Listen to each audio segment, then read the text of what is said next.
کیونکہ کافر تو تھے ہی بالکل۔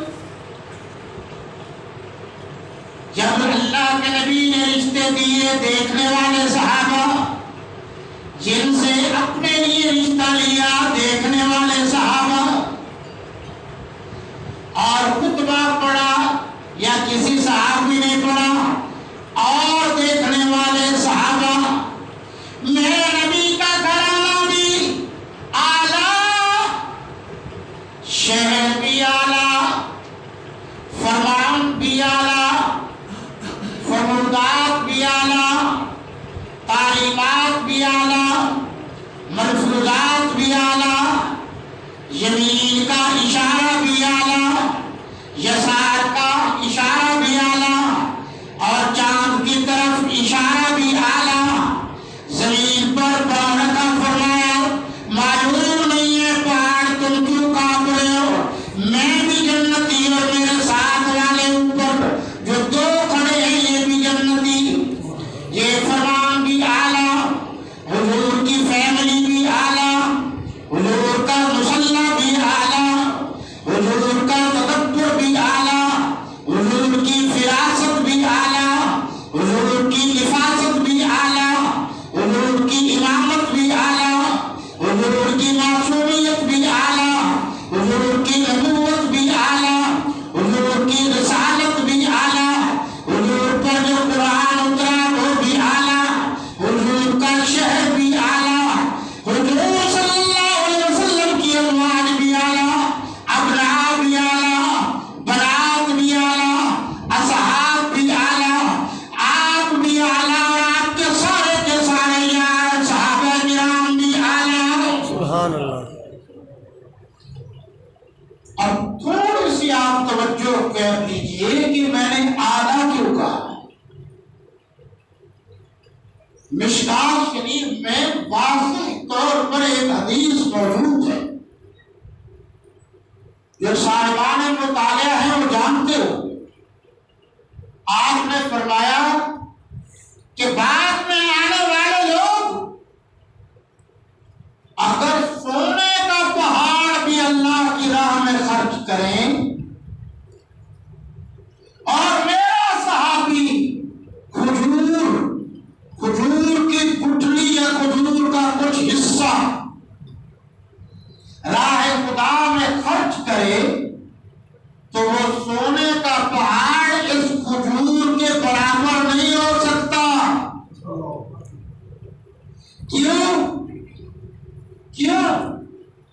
اس لیے کہ جو بعد میں آنے والے ہیں انہوں نے اللہ کی راہ میں خرچ کیا برحق،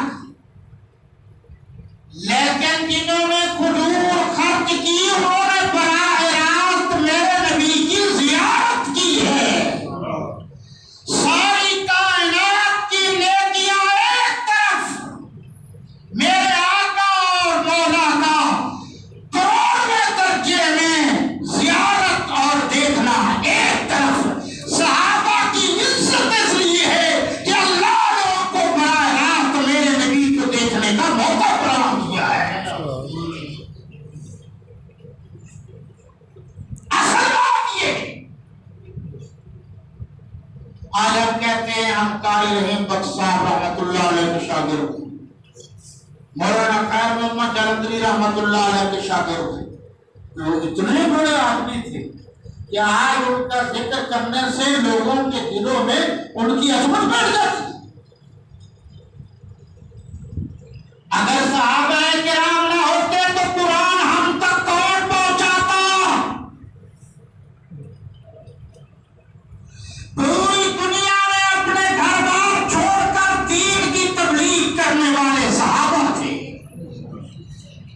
عمل کی تبلیغ کرنے والے صحابہ تھے، قرآن سمجھنے سمجھانے والے صحابہ تھے۔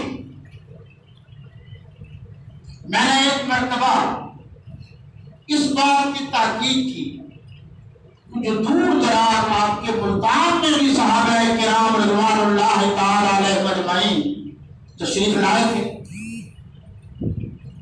تو کس جگہ آتے تھے؟ تو پتہ چلا وہ اس جگہ آتے تھے جہاں پانی، اس دور میں دریا نہر تھی یا کھجوریں تھی، پانی پی لیتے تھے، کھجوریں کھا لیتے تھے اور اللہ کے نبی کی تبلیغ، حضور کا فرمان پہنچاتے رہتے تھے۔ اور جنہوں نے عیش و عشرت چھوڑ کر، گھر بار چھوڑ کر میرے نبی سے آخر تک وفا کی ہے، اگر وہ صحابہ میں آئے حق نہیں ہے تو پھر دنیا میں کوئی بھی میں آئے حق نہیں ہے۔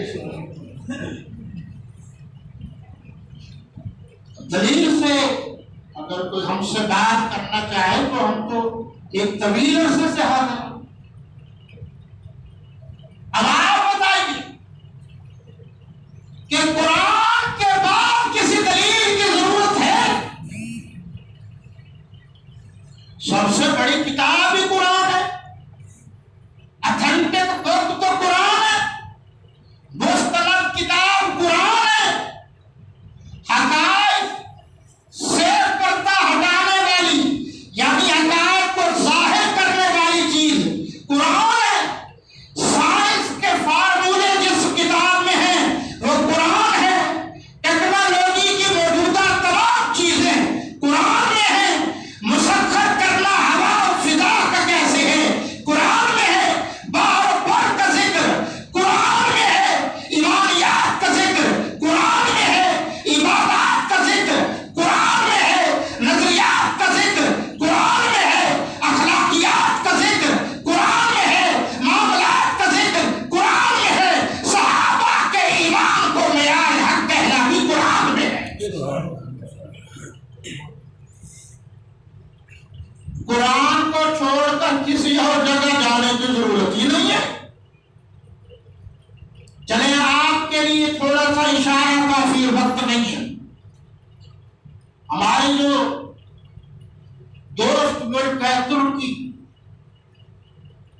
اب دوبارہ پرانی لہر آنے کی کوشش ہو رہی ہے، اللہ کامیابیاں دے۔ وہاں ایک لائبریری، بڑی پرانی لائبریری، اس لائبریری میں قرآن مجید کا ایک نسخہ موجود ہے، اس نسخے پر خون موجود ہے، اس نسخے کو آپ چیک کیجیے۔ اب تو لیبارٹریاں پوری دنیا میں کہاں سے کہاں پہنچ گئی ہیں، چیک کریں وہ خون کس کا ہے۔ نسخہ بھی موجود ہے، خون بھی موجود ہے،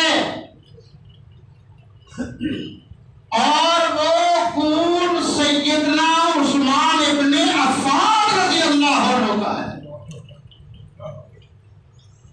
آپ جدید تعلیم یافتہ ہے، آپ کے پاس تمام سہولتیں ہیں، آپ چیک کریں، ہمیں بھی بتائیں اگر ہم غلط کہہ رہے ہیں تو۔ قرآن کے نسخے پر وہ خون عثمان موجود ہے۔ میری درخواست ہے آپ سے، اس کو چیک کیجئے کہ وہ حضرت عثمان غنی رضی اللہ تعالیٰ عنہ کا انسان کا خون ہے یا نہیں۔ 1400 سال گزر چکے ہیں، کوئی باکلال حضرت عثمان غنی کے خون کو قرآن سے جدا نہیں کر سکا، قرآن کو خون عثمان سے جدا نہیں کر سکا۔ تم خون عثمان کو قرآن سے جدا نہیں کر سکتے تو صحابہ کو میرے نبی سے جدا کیسے کر سکتے ہو؟ میرا قرآن ہے،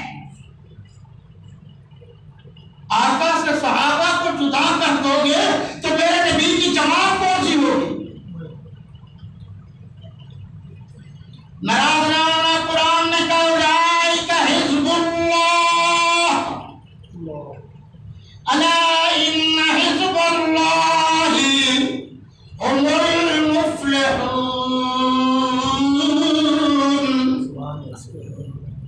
خیریت ہے؟ سبحان اللہ بھی ایسا کہہ رہے ہیں۔ جناب فرمایا کہ یہ اللہ کی جماعت ہے، ترجمہ صحیح کر رہا ہوں، حزب اللہ